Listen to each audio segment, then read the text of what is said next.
Sai Ram, as part of our process of Chintan and Manthan, which we do once a week, today also we have taken up this topic in our session of Chintan and Manthan. Basically, discussion, deliberation, and understanding is we've given a name as Chintan and Manthan. Today's topic is spiritual ego. Right? Spiritual ego. What is spiritual ego? In order to understand what is ego first, and then the spiritual ego.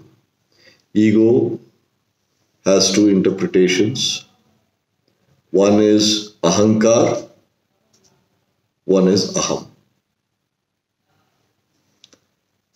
Aham is not bad. Aham means the entity. You as an entity is aham. When Adi Shankaracharya, the master of Advaita philosophy, when he said aham brahmasmi, he was referring to the entity called aham, that is you. Who am I is a fundamental question, which is a separate subject. We will take about it in one topic as Vedantas. But aham is you, a combination of the body, the conscious, soul, mind, and everything is an entity, a conscience or the soul or whatever. That aham is an entity. So we'll rest that aham. Now coming to ahankar, ego is ahankar. That ego is very bad. That is the worst thing one can have. That is the cause of our miseries and our destruction, as well as in worldly life, as well certainly in spiritual life. So that ahankar is a part of Arishad workers, which is Kama, Krodha, Lobha, Moha, Mada, Matsarya. Kama the lust, Krodha the anger, Lobha the greed, Moha the attachment, Mada the ego, Ahankar, Matsarya the jealousy.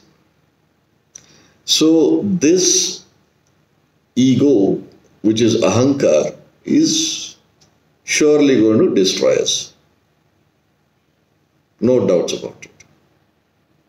It is going to destroy us, it is going to regress us spiritually, it is going to accumulate your sanchita karma more and more. I mean, it's a path of destruction, and it also has a trace of pride. People take pride in being egoistic. Anyway, we've understood the difference between aham and ahankar, right? Now coming to the subject of today's discussion, which is spiritual ego. The most contradictory statement is today's topic. Why is it contradictory? If you have spiritually evolved, then there is no ego in you. That ahankar. We are referring to ahankar henceforth, the negative ego. If you have spiritually evolved, there is no scope for ahankar, the ego. If there is ego, you haven't spiritually evolved at all. But the topic which we are trying to dive deep into, pulling out that one particular aspect, which is people who are egoistic, who have developed ahankar because of their spiritual evolution. That is the topic we are talking about. Ahankar, due to the spiritual evolution one has attained. So that is a subject which we are talking about. You or me or anybody, any living being, any Homo sapien, human being, developing ahankar without being spiritually inclined or without being spiritually progressing is still okay. Is perfectly fine. But the problem is when somebody who has got this spiritual bent of mind, they have progressed spiritually, and those people developing ego. That is the worst thing worst thing that can happen to one. Anybody for that matter. If you have developed ego because of your spiritual stature, the fall is the deepest. The fall is the highest. Please understand, spiritual progression, if you have to remain on the top, or if you have to remain at the stage, at a level where you have reached, without humbleness and humility, you cannot. Now, for example, we all love examples. In the Pauranic days, in the historic days, or as per our mythology as well, I don't want to use the word mythology, but fine, for convenience. Maharshi Durvasa was the most egoistic, most arrogant, most short-tempered Maharshi in the history of our spiritual past. Durvasa is supposed to be the most short-tempered and the most powerful, but yet highly egoistic. So what is it? Then we still call him Maharshi Durvasa. Maharshi Shukracharya, the guru of Asuras. Asuras are the demons. He was also highly egoistic. So these people who have attained high level of spiritual progression, they developing egos. That is the most dangerous part. Now, how it happens? Why it happens? The divine system tests all of us at every given time. Please understand, we are all walking on the path of spirituality. All of us are practicing yogis and yoginis here. All of us, without a doubt, have no doubts about it when I say this. All of us are going to start gaining one or the other siddhis as we start progressing. The biggest reason for anybody who is in the spiritual path to gain ego is siddhi. Autobiography of a yogi, when you read, what does it tell us? Sri Paramahansa Yogananda ji goes to different masters all across the Himalayan ranges, starting from Kashi to Kedar. But he comes across so many masters and siddhas and so on and so forth, but he repeatedly rejects not them as people, nor their spiritual ascent, nor their siddhis, but he says that no, they are not my gurus. Why? Because he knows, he has that prudence. Such a young boy had the prudence to understand that these people are thriving on siddhis. So if somebody is stuck to siddhis, two things happen.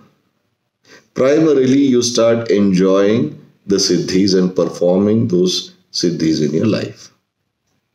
Once you start performing those siddhis, obviously that is above normal, that is not a normal thing. So people tend to develop a sense of ego. They start enjoying it.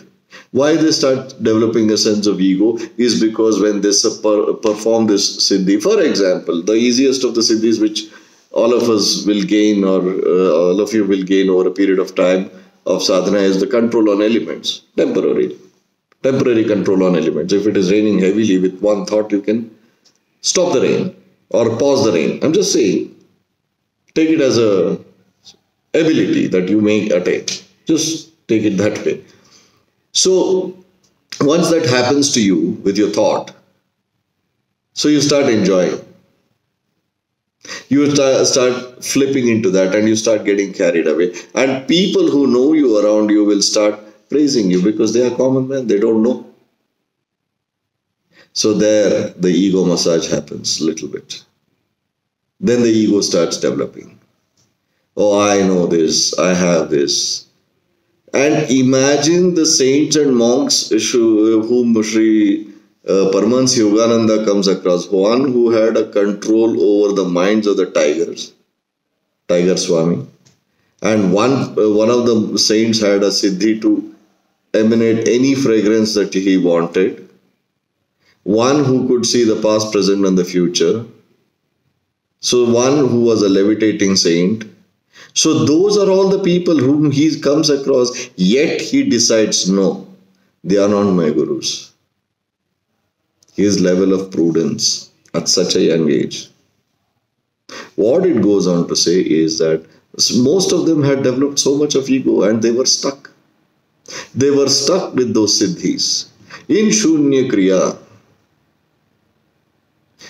I always say that no mantras, no mudras, no bijaksharas. Won't allow bijaksharas also to be practiced. Two reasons. One, the pronunciation has to be perfect, repetition has to be perfect, otherwise it can work adversely. It can harm you spiritually, also physically. So that is one reason, one of the reasons. But the second reason is once you start reciting these bijaksharas and upabijaksharas of each chakra, Mooladhara till Sahasrara chakra, you will start developing siddhis. Once you start developing siddhis, your ego will start working on. You can see the past, present and future. You can perform the past life regression. At one level, like, if not physically, at least in a speculative manner, you can attain a mastery even on Ashtasiddhis.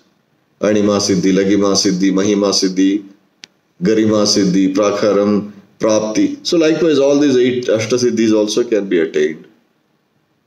So what remains? You get stuck there. Getting stuck there and being there is still okay. But developing the ego there is where the downfall begins. That is where your regression in your spiritual life, your worldly life, everything starts.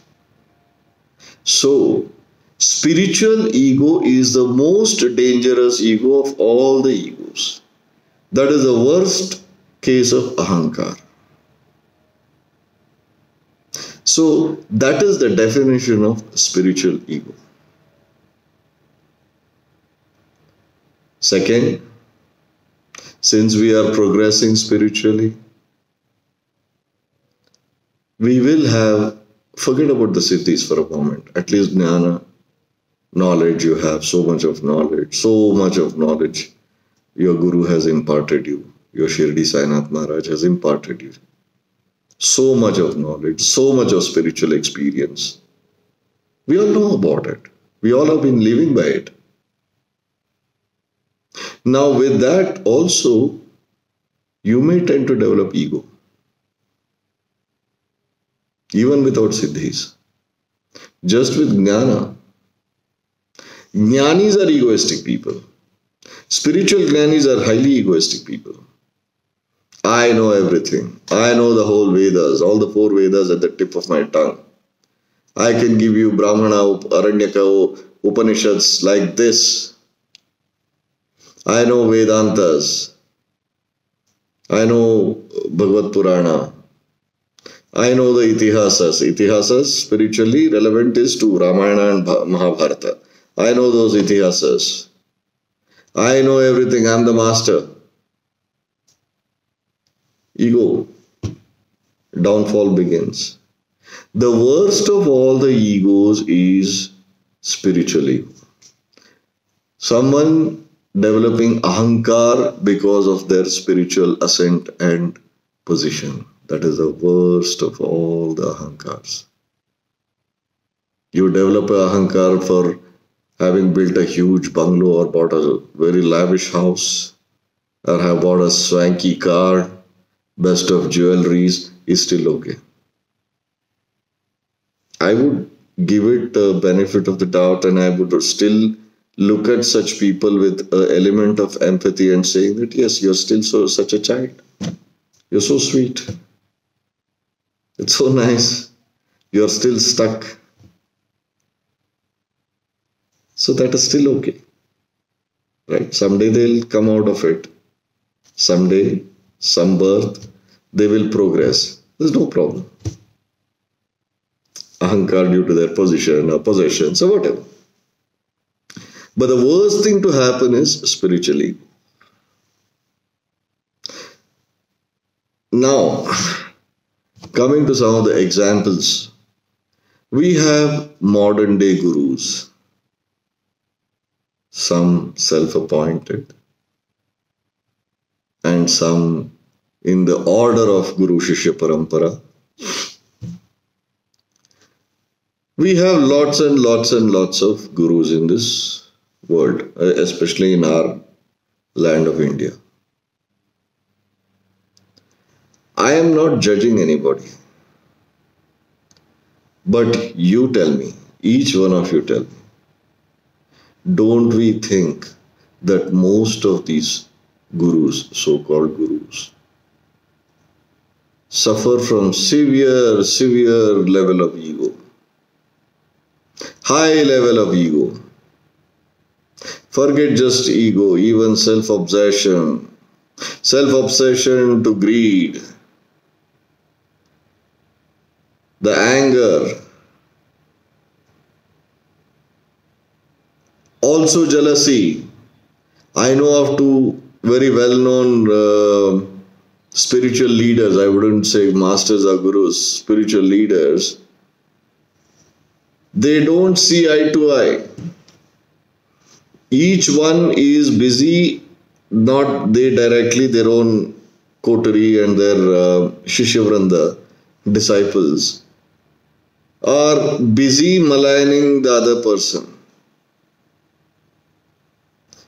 What spiritual progression are we talking about? Where are they and where are they taking you? With the ego that they have, the elephant-sized ego each one carries, where are they taking you? Everybody starts with the right path. Everybody starts in a righteous manner. They say, okay, we will do something for the mankind, and let me tell you, I wouldn't, most of them, not all of them, most of them have their own, they have certain siddhis, they have certain practices that they have done, due to which, they have attained certain siddhis, they have the knowledge, they have experience, they have the ability to teach and make a difference in the seeker's spiritual life. I am not doubting that. When they start, they all have that. But as they progress, first thing, stay away from praises, accolades. Secret to stay away from falling in the trap of spiritual ahankar. People will praise you. Stay away. Not from those people, but from those praises. Don't. I'm not telling you all right now, but when you are, yogis and yoginis of a certain stature, as you do your sadhana, you'll all reach there. So please watch out. People will praise you. Keep it aside. Lot of accolades will be showered on you. Keep it aside. People will offer you money in the name of dakshina. Keep it aside. Rest it. People would love to serve you physically. They want to press your feet. They want to fall you to your feet. Stay away from them. Not stay away from them because for them, they have a new experience of what, a guru performs the miracle or a yogi helps in a spiritual arena by altering the realities or whatever. Stay away from the praises. That is the only way a true guru, a spiritual master, lives his life. That is the only way he can stay away from spiritual ego. For example, finally, our Guru, our Master Sri Sai Ram Maharaj. I have said this in the past. At the risk of repeating myself, I am saying it again. What were his possessions? 2 जोड़ा कफनी फटी हुई, दो धोती, 2 जोड़ा, एक पटका sir पे, हाथ में एक सटका, फकीर की एक झोली, I'll put it in English, 2 robes and 2 dhotis and a piece of cloth which is tied to his head, a small stick and a bag, jholi, a tumbler and an aluminium plate. Possessions of our master. A chillam to smoke his, his tobacco or whatever. That's it. Dilapidated mosque, which he named as Dwarka Mai. Nothing. Then number of devotees and disciples who came to him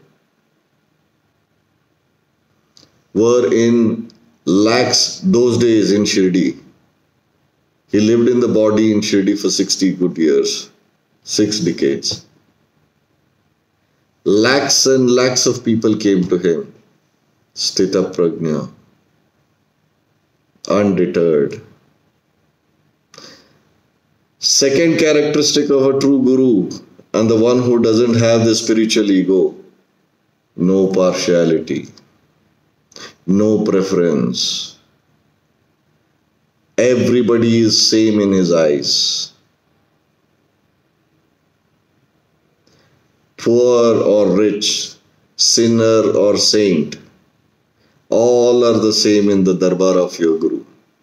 Characteristics of a guru who doesn't have spiritual ego, who hasn't fallen down.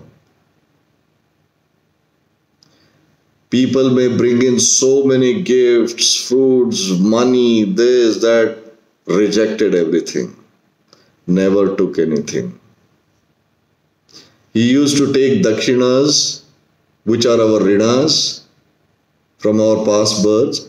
Morning, by evening, everything is distributed, and raat ko sote the, before going to his bed, his hands were empty, his jholi was empty, his pockets were empty. That is the upasana, that is the tapasya a true guru did. We are Saipanthis, disciples and devotees of Sri Sai Nath Maharaj, so obviously it's very convenient and nice for us to quote the example of our guru. But there are masters, many such masters. Ramana Maharshi, 2 pairs of langot. One is washed and put for dry, one is what he's wearing. That's it. Gajanan Maharaj, 2 pairs of langot. Swami Samartha Akkalkut Maharaj, 2 pairs of langot. Because whatever they used to eat was also on a patta, on a leaf.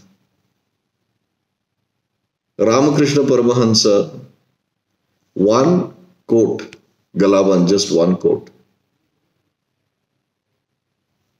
2 dhotis, 2 kurtas, that's it. I am not saying that only about Sri Sainath Maharaj. Every guru who is worth mentioning a name lived by example. What is it that they did not have is spiritual ego. And all these masters, we have all experienced their miracles in our lives. Supreme masters and gurus, they lived by it. They didn't travel in private jets. Rather, they didn't travel anywhere. They didn't have to. They could display themselves anywhere, manifest themselves anywhere and everywhere. So that is the example of the master without spiritual ego. The people, self-appointed masters and so-called gurus who have such elephant-sized egos, they go all over the world trying to say that, they are transforming people's lives and all that, whatever they want to believe that they are doing. They live a very lavish life. They love attention. They love their, focus on themselves. There are, endless, we all know. But 2 things. One, they are harming themselves the most, and they are also harming the seekers who go to them. So in one of the discussions and deliberations with one of the monks from Himalayas, I was discussing with him that isn't this so wrong? Don't you feel sorry for the innocent seekers who get trapped by these imposters? He said, no, absolutely not. I said, why do you say that? I feel the pain because they are so innocent. They are so genuine. They are so pure. He said, yes, they are so genuine. They are so pure. They are so innocent. But they are more stupid than all these 3 things put together. It was that saint. He left long ago. When I met him last, about in 2014, then he was 95 years old. I heard he left the body in Kedarnath. He said, no, son, no. They are stupid. The responsibility to assess the one who calls himself a guru rests with the seeker. I can call myself anything, but if you have to believe that today I am standing in front of you, I will call myself Sadashiva. Will you accept? I am the same Kedarnath standing in front of you. Will you accept? I said no. If I say that the same Kedarnath lives in me, I am one with him, will you accept? I said yes. Then there you go. What empathy that what I am expecting to be to display for the seekers, innocent, pure and honest seekers, is something I beg to differ with you, is what he said to me. Now I had no choice but to agree. Don't we have the intellect? Don't we have the knowledge? Don't we have rational? We all are educated, so to say. And most of these imposters and their followers are IIT, IIM, studied here, CEOs, this, that. So what? What's the big deal? The argument between him and me, the Chintan and Manthan that happened between him and me is what I'm quoting. He said, so what? So what? They are stupid, they are idiots. It is written all over. It is written all over anybody's basic knowledge, basic rational, basic logic will tell you that the difference between a true master who doesn't have the spiritual ego and these imposters can we not make out? We don't want to believe because the seeker's ego is massaged. A seeker's life is made easy. By what? A seeker is financially sound and that imposter only wants your money. So he'll give you nice words, nice definitions. He'll call you give you some good titles. He makes it so comfortable for you, easy for you, so that you feel that you can buy all those things for money. Your yoga sadhana you can buy for money. Finished. That is why he called the seekers as stupid people who get trapped into the hands of these imposters. Now, of course, we are digressing from the main topic of spiritual ego, but I'm just trying to say how it can harm the person, how it can regress the person who has developed this spiritual ego. Spiritual ego is not necessarily for the gurus. Even we get the spiritual ego as we progress, even if it is a knowledge. If all of you have a mastery on Kundalini Yoga, at least explanation, Sapta Chakras, you can explain without any doubts. You can display your knowledge. That also can give you ego. Most dangerous ahankar is the spiritual ahankar. And the only way to always keep it under our toe and our thumb is to consistently be at the feet of your guru. You are not the doer.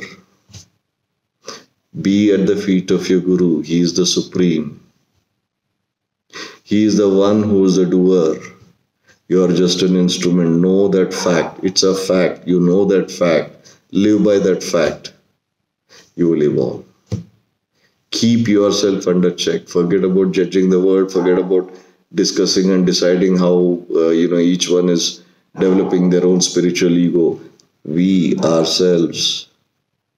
Most of the people, even when I go to Shirdi, several people, they are like they live in Shirdi. They talk about, oh, I am from Shirdi. Baba is just a topic then. It's all about them. How close Baba is to me. How close I am to Baba. How close, how experiences that I had with Baba. I, me, myself. It is spiritual ego that is developing and that is being displayed. It's even people who are living, right? I mean, Shirdikars, I'm typically talking about. What all experiences Baba has given me. It's all about them. I, me, myself. They have already fallen. They've already fallen into their own trap. I did this, I did that sadhana. And in between, they'll say, oh, Baba, by Baba's grace, by Baba's grace. That's just a rejoinder.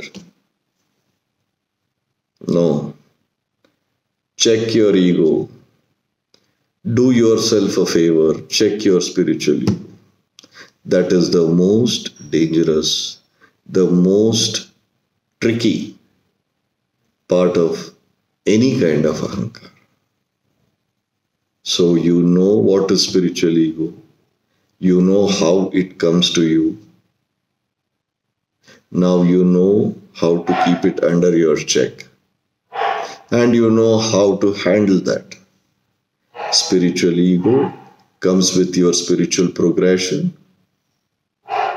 When it comes, you also may get some siddhis and the knowledge. These are all the things which comes to you. People will start praising you. These are all the reasons why one may get spiritual ego. These are all the reasons how it may evolve in you. Keep it under check. Keep it under check. Because that is the biggest trap of Maya, the illusion. She can take you to a spin and finish only with spiritually. And it is so subtle that you won't even realize. You feel that you are spiritually evolved, so it's done. You won't even realize that. Be careful. So this is few words and thoughts and sentences and phrases of on spiritual ego. If anybody has any questions regarding that, please, you can shoot. So, Bhaiya, once you recognize that, okay, there is some level of ego, then in that case, how do you completely surrender to the master? Well, your question is when you recognize that you have developed some ego. The moment you have recognized that you have an element of ego on your spiritual level or evolution or stature, let me put it as spiritual stature, which is enhanced from what it was to what it is now, your job is done. Guru will correct you then and there. What happens is, the moment you realize that you have this, in your dhyana, you just have to submit it. The moment you realize that you have developed a ego, you are spiritual path, you are a yogi, you are a yogini performing and practicing Shunya Kriya. What is the necessity of balancing the nadis? The moment you have this self-importance, you are on Ida Nadi. At that point of time, the yoga sadhana, why I always break my head and say that do your sadhana. Because once you balance your nadis, your ego is vanished. You're back to your central. That is the power of our Kriya. Shunya Kriya is so perfect. It will not let you drift. But the moment you have realized that you have developed that ego, spiritual ego, by default in no time, your guru will draw you out. The only trick is, the only thing we need to do is to identify if we have developed that ego. Right? Bhaiya, what are the ways in which we can identify this? That whether we have developed. Yachana ji, I can't hear. Can you tell me, please? I said, what are the ways in which we can identify whether we have developed a spiritual ego? Because you said it is very difficult to recognize. So can you just give us some tips on how to recognize? Your question is how to recognize if we have developed a spiritual ego. Yes. It's the very most difficult question or difficult task one has to perform. In our Shunya Kriya, what happens is, this is the reason why our path of Jnana Bhakti Karma is a necessity. Now, first of all, we did not thus far know that there is something called spiritual ego we have to keep a check on. Correct? It's all about Jnana. Now, when you know that there is a possibility, I'm not saying that all of us will develop it, but there is a possibility of we developing a spiritual ego, the discomfort arises within you in our path of Shunya Kriya. There is a severe imbalance in our emotions. The imbalance in our emotions is something which is reflected in your nadis. So we have in our Kriya, which is like the balancing the nadis, then we come to the central path. Now, identifying the ego, spiritual ego, that if we have developed within us, is way too subtle. You just have to keep yourself in a state of humbleness and humility.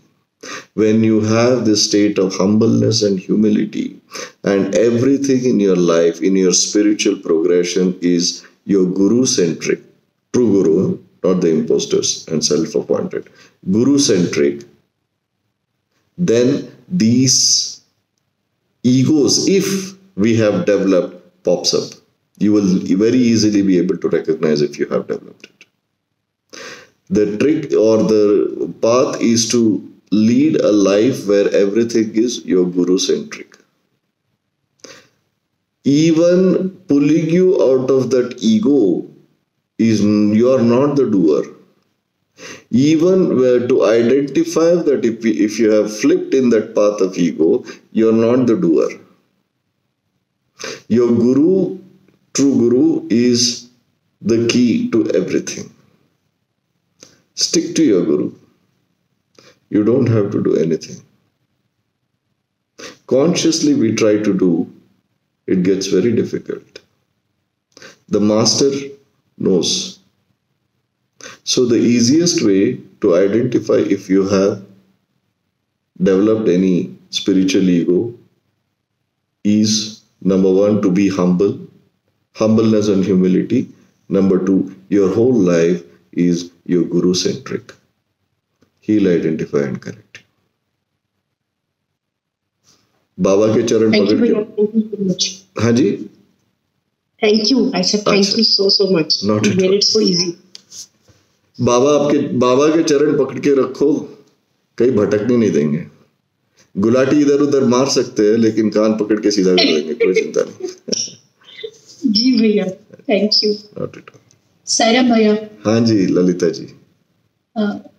So the sense of doership, which is very tough. I'm talking about myself, which is very tough to give up because it comes in pockets. Whenever I complete a task, I feel okay. This is Swami doing it through me, or he has given me an opportunity to do this. But then that doesn't constantly. I'm not in that state constantly. I slip from there very often. So how do I keep myself in that state of giving up the complete doership?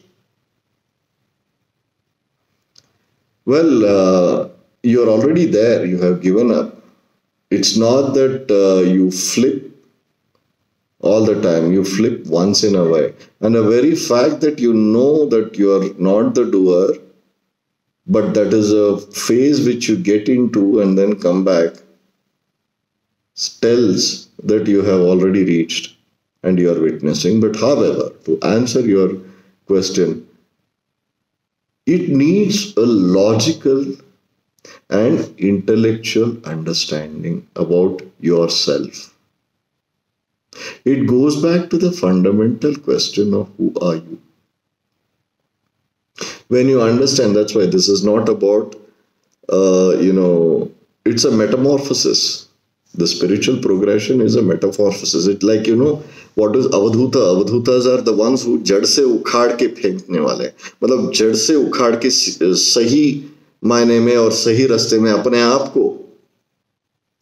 को और दुनिया को ले जाने वाले. So avadhut parampara is like, we call Baba as Guru Datta Avadhuta Janardana Sai Lokanatha. So when you are in the path of spirituality, when you identify yourself, when you know who you are, who am I, where have I come from, why am I here, what am I supposed to do, whom do I belong to, and where am I going to go from here, the 6 fundamental questions will start popping up in your mind. The moment you have started reasoning fundamentally on who you are, and when you start understanding that you and your guru are non-dual, you are one with your guru, it is a philosophy of non-duality and beyond certain point nothingness, which is our Shunya Kriya, at least Advaita. When you know that you are your guru is you. At that point of time, the doership and the ownership of the incident or the act that you have committed goes. We are very selective in accepting our doership. We take credit for what has been done and which has gone good. If something has gone bad, we will start blaming others or blaming the circumstances or blaming the situation, or even best, God or Guru. Oh, well, he meant this not to happen. That's why it did not happen. The only way to make sure that you never will, take the ownership of doership, doing something, is to understand yourself, who you are. When you know that you are him and he is you, tat tvam asi, aham brahmasmi, prajnanam brahmam, I am atmanam brahmam, whatever way. 4 Vedas have 4 definitions to who you are. Rig Veda says that prajnanam brahmam, Yajurveda says that Tattvam, aham brahmasmi, Yajurveda says aham brahmasmi. Samaveda says that tattvam asi, I am thou. And Atharvana Veda says, I am atmanam brahmam. Atma is Brahma. So when you know that it is all non-dual,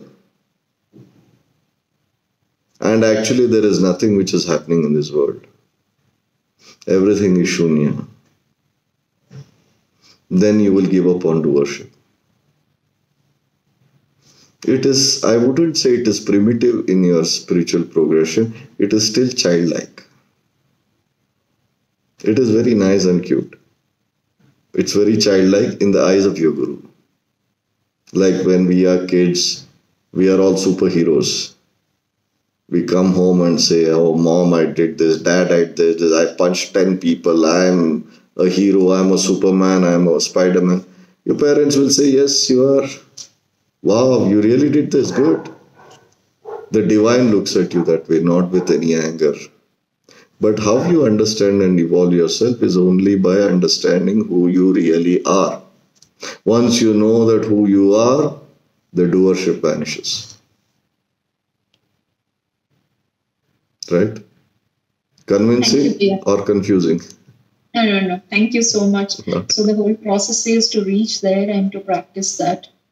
You don't have to reach there. Again, reaching there is doership. He will take you there. The whole secret is to become one with him and be with him. Rest you leave it to him. Just be. Just be still. We were all in a state of stillness a while ago in meditation. Be still. Be with him. Just be with your Guru. He'll do the rest. There's no way you can travel. He will take you. He'll carry you. Right? Thank you, Bhaiya. Not at all. Sai Ram. Sai Ram, Sai Ram. Dr. Anant, any question? No, Bhaiya. Basically, Vishnaji has basically asked the same question what I wanted to ask about the spot checks, because it's so subtle, it's so difficult to know when it's cropping up, right? So basically you told about emotions. I think that's a very good spot check for me personally. So I'll work on that, or he'll guide me through that. Second thing I wanted to ask Bhaiya was about the role of company, because sometimes I've seen being in different groups and different places and different masters. One thing I've noticed is the company, right? Company you keep.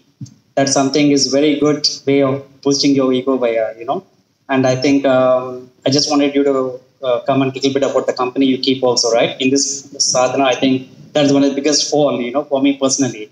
So I just wanted your guidance on that. Nothing. I mean, I'm not. I had one question. Anand, when you mean company you keep, you mean like how people influence you or the kind of people that surround you? Type of people, especially in the groups, right? In the groups, when you come, sometimes, I personally feel when you're in kind of sadhana kind of thing, right? You kind of attract some kind of people, right? And sometimes, it subtly leads to competition in a sense. And also sometimes people trying to say good words about you. And it actually, as nicely as Bhaiya put it, nicely massages your ego. you know. Yeah. So that massages, I want to get away from that massages, you know, and to find out what exactly is the way forward, you know. Because having been in different places, right, finally come to the purest path, and knowing that I'm in the purest path is also part of it, boosting my ego, right? So that's the reason I wanted to asking Bhaiya to give some guidance on the ego, you know, how to curb it in its roots. Understood. Yeah. So the thing is, that is why always it has been advised time immemorial in every religious path and system, satsang. Satsang is not that one old man or one so-called evolved person sitting and giving lectures and all of us are sitting and listening. No. Satsang is actual meaning of it. Company of righteous people, like-minded people on the path which is that of yours. Similar path as that of yours. So satsang really matters. There is a beautiful saying by, I think, William Shakespeare said this. Show me your friends, I'll tell you what you are. Very deep. The company that you keep defines you. Right? So this is, satsang really definitely helps. And I mean, definitely influences. I'm not discussing. I'm not disputing or I'm not belittling that. Yes, it matters a lot. So, company that you keep. So, again, today, I quote or I go back to my master, our Guru. We are all here together at our own free will and accord. That is because we have heard our own inner voice. Nobody has coaxed us. Nobody has influenced us. Nobody has said that please come here, this will happen, wo jadoo hoga, ye jadoo hoga. Ye milega, wo milega, you'll get this, you'll get that. No. The inner voice of thyself and the grace of Guru and guidance of Guru is why we are all sitting here together. So satsang definitely matters. Like-minded people matter. So at this point of time, does it mean that you stick to each other? I mean, we stick to each other, about 40, 50, 60 of us yogis sitting here, I mean, in Saipanth overall, 60, 70 of us, and we are very close knit and we are only there. No. Not going to work that way. This is where you practice what is being used by us in our day-to-day, in our spiritual life at least, as something we always use the beautiful statement we make. Detached attachment. Time to live by it. When somebody else who has no spiritual inclination, who is completely engrossed with the worldly life, nothing wrong. I'm not judging them as bad people or they are inferior. No. Don't get me wrong. But when you are in company of them, only thing that matters is you are not in control of them. They are in your company, you are in their company, but they don't control you. When I say that they don't control you, they don't influence your thoughts, your emotions, and your actions. That is how spiritually evolved you will be. This is so long as people who are not spiritually involved. But within these groups, so-called spiritual groups and everywhere, Yatha Guru Tatha Shishya, Yatha Raja Tatha Praja, is for the administration in the path of Guru Shishya Parampara, Yatha Guru Tatha Shishya. Becoming like our Guru Sri Sainath Maharaj is what we are all aspiring for. Ascetic, simple, humble. humility. So that goes without saying for anybody and everybody. I will have to tell you this, Dr. Anand. There is one of the, orders or one of the paths which is pretty prominent. I don't want to name. So in that path, there are practitioners, good friends of mine, for good 20 years, 25 years are associated with that. I don't call him a guru, definitely not. But anyway, each one make their own choice. There, the ego massage is so high. You use the word ego massage, which I liked it. So high that he has started giving them titles. Some group of people, he says, you are avduts. Some rishi. Some maharshi. So, the ego is so high, and that is how they capture you and keep you in their fold. What do you want in life? The sense of achievement, sense of recognition, and most importantly, sense of validation. So, this self-appointed Guru Ghantal, वो आपको एक title दे देगा, आप ऋषि हो, ऋषि अनंत, finished. You have evolved so much that I can see in you. You are a rishi. Finished. You are on a spiritual high, so-called. So you won't even leave them. That is why a seeker, however empathetic one can be towards seeker, but where is the intellect which has vanished? So coming back to the question and the doubt that you're saying is that the answer is only one. Understand who you are. Rest everything is sorted. Who am I? Ramana Maharshi said only two things in this world. Who am I? One question. Second, Sumayra, be quiet. When you know who you are, or when you want to, how to know who you are is by being quiet, silent, not getting influenced by anybody or anything. Did I miss the question, Doc? No, Bhaiya, I got it. I got the answer, Bhaiya. Thank you so much. So that's all. Once you know who you are, you don't have the doership, you don't know anything, you are one with your Guru, you are dissolved in your Guru. Baba has said in 11 promises and 11 sayings. Finally, he says, blessed is he who has become one with me. Finished. Baba himself always said that I am a servant of God. I am nothing. He never called himself a God. I am just a servant of God, is what he always used to say. Any further questions? No, that answer was very useful, Bhaiya. Thank you. Not at all. Bhaiya, just to say that the validation bit of it, Bhaiya, in spiritual sadhana also sometimes, you feel you want to have just a validation, Bhaiya. We have to know at least we are making a progress, right? And, of course, we have you, to ask and to inquire. We are so fortunate to have you, right?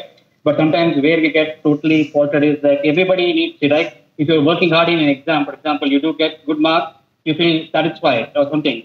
But in this process where it's double-edged sword, right? One end, you feel that, if you get some good results, it might crop up as an ego.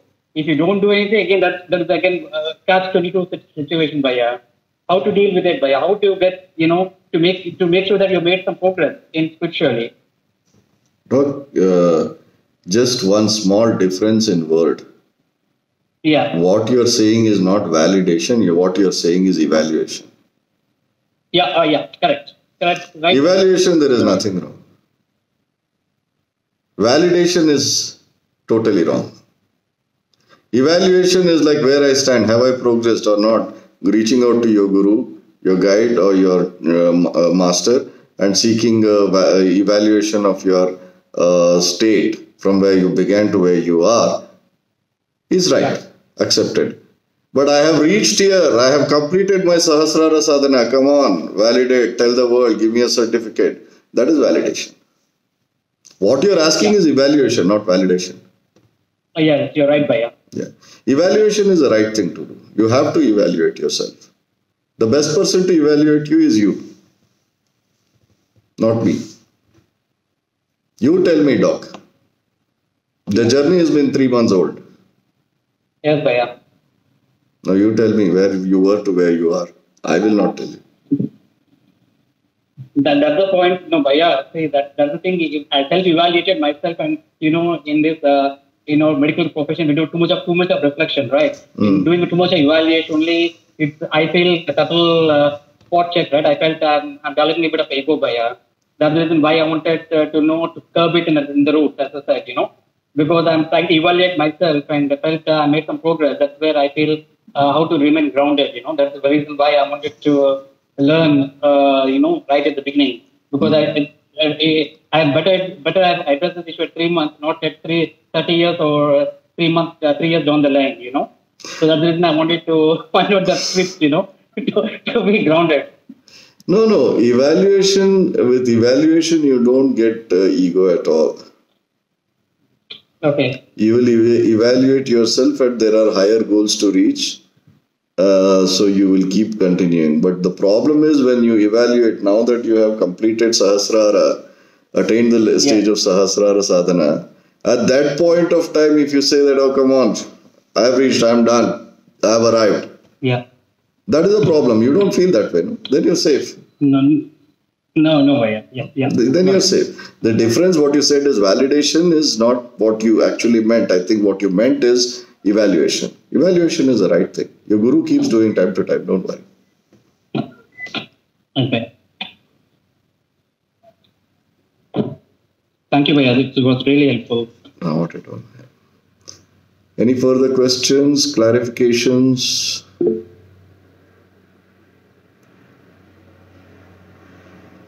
Okay. So kindly, all you saints, monks, yogis, yoginis, do not develop spiritual ego. Please, the easiest way is to identify who you really are, know who you are. You are your guru is you. Please exercise the logic, rational, intellect which your guru has given you, the nature has given you. Choose your path very carefully. You have all the knowledge. More often everybody falls into the trap, into the hands of wrong paths and imposters is by one word what doctor said, ego massage. The moment it is said that, wow, you're somebody, you're great, finished. It's a trap, be cautious. ठीक है